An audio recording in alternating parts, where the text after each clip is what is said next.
just want to take it back to the foreign disinformation.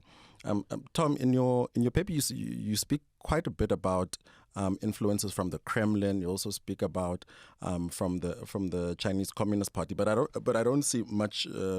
Well, I guess this could perhaps be a little bit of critique, and I'd like to hear your response. That I don't see much analysis of other European powers, whether it's the UK, the EU, the US. We know, for example, for a fact that we know that there was a Bell Pottinger in South Africa that had a big influence around the same time when there was the Trump first presidency, and we also had Brexit. We also know that the Francophone countries have also complained about the influence of France. So I just wonder why you haven't really touched on those elements. The reason for that is very simple. Much of the research that I carried out was based on a report by the Africa Center for Strategic Studies. Their research focused on the most prevalent sources of disinformation in the African continent during the period in question. So that is not to say that there aren't other actors who are also engaged in the spreading and the proliferation of disinformation on the African continent. But what they do go so far as to say is that in terms of the influence campaigns and the disinformation that they were able to study, the most prevalent actors were those that were mentioned, were the Russian-based and the CCP-based actors. So certainly there are others, but that particular report and the article that I wrote simply focused on those that were the most prevalent.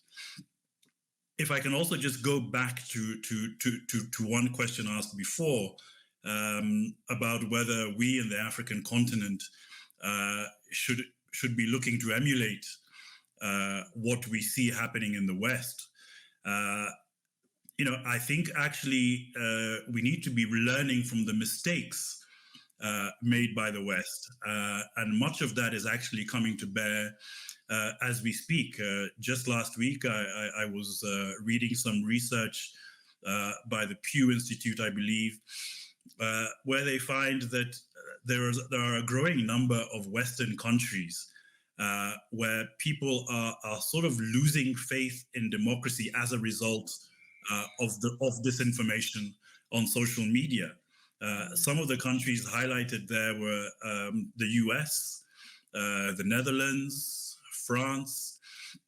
So here you have countries who maybe have a much longer history of usage of social media, maybe a longer history.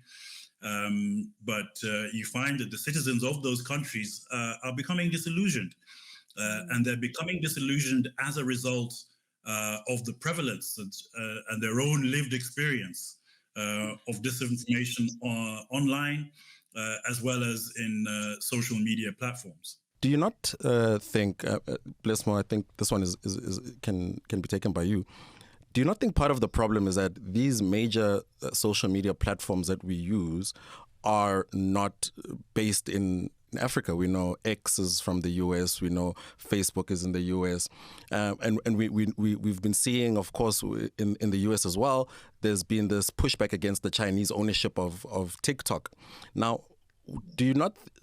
Also, on top of that, we've also seen that when there's been serious issues of disinformation and affecting election results, they were able to bring those companies to account in front of their legislatures. Is that not part of the problem, that we don't have our own African-based social media platforms that we can also then regulate and make to account to us?